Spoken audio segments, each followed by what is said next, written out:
को हम पागल है हम सच में पागल है हम बहुत होशियार है हमें भूख लगल हम क्या खाए हम सब बिन रख ले सब हम खाए हम सब रख ले चाहिए ले तू ले चाहिए देखे तू लोगन क्या खड़े खड़े तू लोगन की चाय ले तू लगन ले लेके खा ले खाने लोगन मगर भाग जा बोलता हमारा हम क्यों नजर छोड़ के हम अकेले गए खड़ा बैठे लोगन की खाना दे हम ना दो हम सब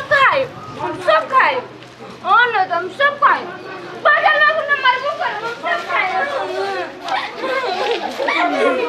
कितना सारा हो गया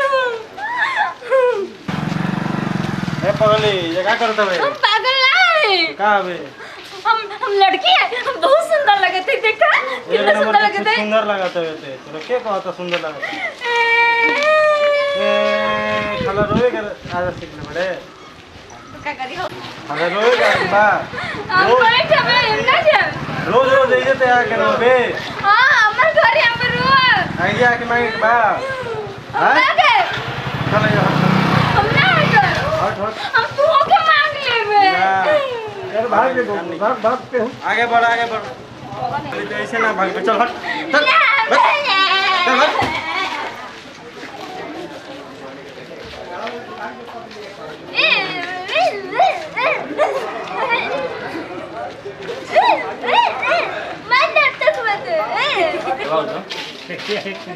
लाइन चलो चलो आपका बाबू के मारे अपने लगा आई बाबू है अब ले गो आई हो जइनो ठीक है भाई बैठ के आई खा ले बगनो हैं अब सब मिठाई तो बना कल समोसे खा लो हैं ये लो हो गए ठीक है चलो बैठ जाओ जब खा जाओ चल हट तू कहां से पागल आ गई चल बैठ पागल है चल रे जित बैठ देश काटिए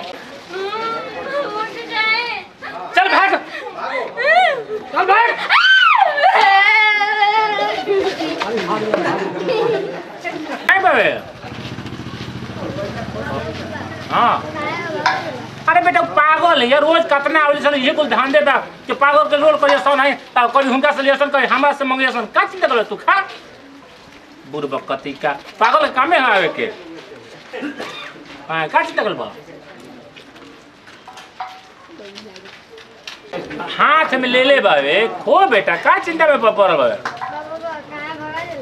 अरे पागल ये मांग दे तो तब किनाउत रहे रोज कतना आवेली सन मांगेली सन तो किनाउ चली हैं अब उनका दुकान पे गलिए होटल के खदे दिलावन हम तो अपन खा दानी तो हम को दी उनका तो होत ना जेती बा सिंगड़ा वो काने दे दिलावन हाथ ना मोह ना कर जाला पागल है यार का चिंता करबो खा खो बेटा वो पागल है यार का चिंता करबो पगली के भूख लगल है ओकर भूख लागल बताई दिया हो बेटा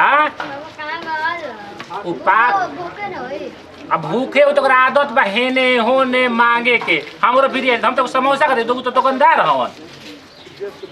और भूख लागल तो लागल है हो बेटा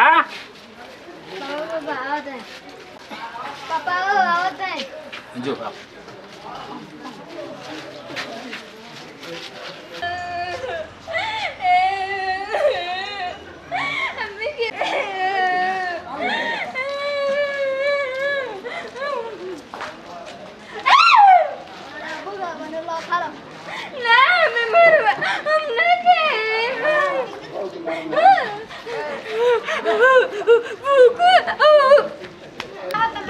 अरे यार का झकास माल बा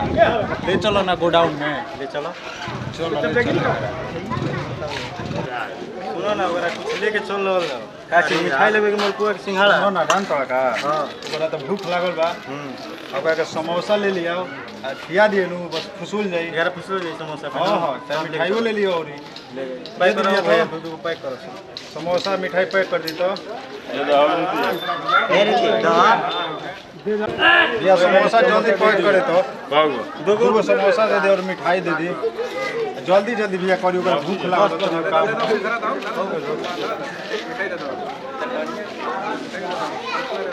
चलो एकरे पुछला के लेके मिठाईओ ले ला यार चलो चलो केने भी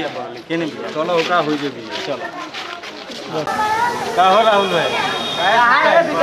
समोसा कहाँ लेके जाता है? पगली के देखलो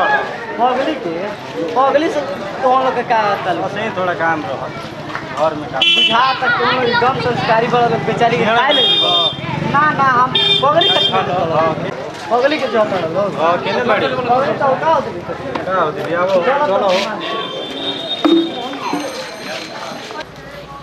भाई क्या भी है इनका खाता नहीं खाना खाए में भूख लगल भाई लो समोसा खा लो हमरा अभी नहीं और मिठाई खा लो का लो मिठाई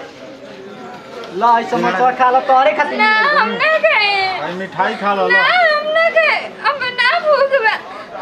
लो खा लो खाली खाली क्या खाइबू ना ना भाई खा लो घर खाना क्या कीजिए चलो चलो हमें क्या क्या खाए में लगा चलो जाओ ये क्या खतर हो हमें भूख लगल बा हम खाए तारा खातिर हम समोसा एकदम बढ़मा लेके आइल बानी तू ईटा खातर हमें ना खाइला हम ई खाइले ना ना ना लो मिठाई खा लो खा लो हम नहीं खाए चलो चलो चलो चलो चलो चलो तारा के एहू से बढ़मा चलो तारा चलो खियाई के तारा चलो ना चलो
चलाओ बहन